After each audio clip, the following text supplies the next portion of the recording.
Mamma vet tid. We have a lot of time. Anyway, we begin again. And sorry, we begin again. I said that in live streams. Anyway, we're gonna do a review of the movie Silence. And here we have the actors list for the actors that played in this movie. And it's the old samurai guy and Kylo Ren and our main protagonist and Liam Neeson. And actually, one good point I want to say in this movie, Liam Neeson, or one bad point, technically, Liam Neeson was the little actor in this short stick of the actors, basically. He was the little actor with the little screen time, though the scenes he was in the movie was very good and pretty good done, and pretty good set.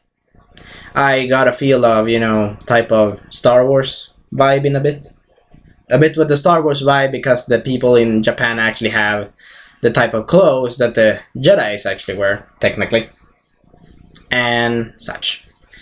And I liked Liam Neeson's performance, it was very good.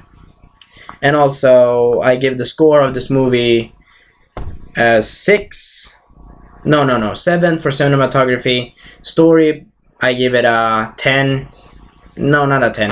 I give it a 7, at least a 7. And at least a 7. And characters, I give it a 5. They were pretty good, not best, but they were pretty good. Liam Neeson included in this. And Kylo Ren and our main protagonist. My best little point of this movie was the old samurai and his speech to the main protagonist at his house. Inside of his house, when he talked about the countries, and he also talked about when he talked with him outside. And also, P.S., I think the samurai guy, the old samurai, is a bit creepy in some moments.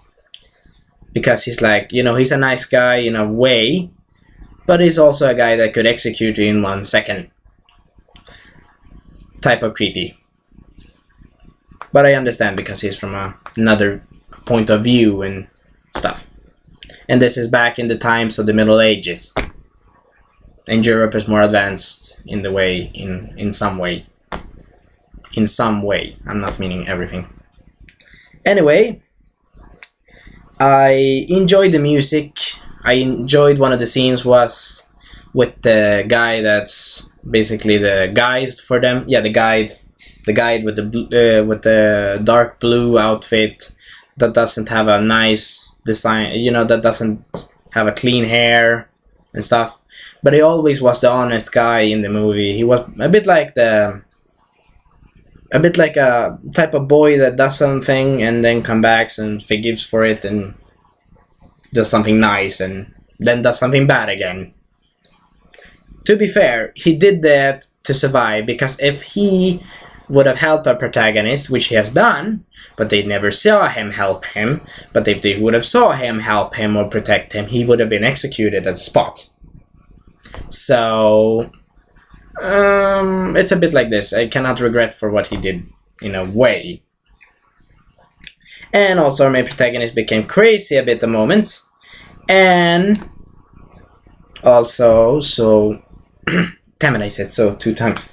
Anyway, also that our main protagonist learned a very good lesson, and then, yeah, some interesting parts happened, and in the end we saw a little sneak thing of a little tree cross when he died, and he got a Buddhist name and stuff. And he died quite happy, I suppose. And Liam Neeson, who is the character that is the main protagonist, type of, master he's trying to find his master, dies some years after because he died of a sickness. Ferrara, who is this character who Liam Neeson portrays as, he died of some sickness. I don't know which type of sickness or some form of accident, something. And then his type of pupil, the main protagonist, takes over and takes care of the house and the wife and the child, because the child was 5 or 6 years old, so it's not a good idea to leave a mom and a child alone. And this is back in Japan in the samurai time, which could be kind of dangerous as well. Very dangerous. And anyway, he lived a happy life, and the son is maybe now old and has grown up and become a cool samurai. I hope that. And maybe he has done something good stuff, and maybe he'll become a merchant. I don't know. We don't know what happens with technically the Ferrara son or Liam Neeson's type of Ferrara son thing. We don't know what happened to him, but I hope he was a cool samurai. The son that our main protagonist took care of later. And I liked Kylo Ren too. And other characters. Goodbye, we see you next time.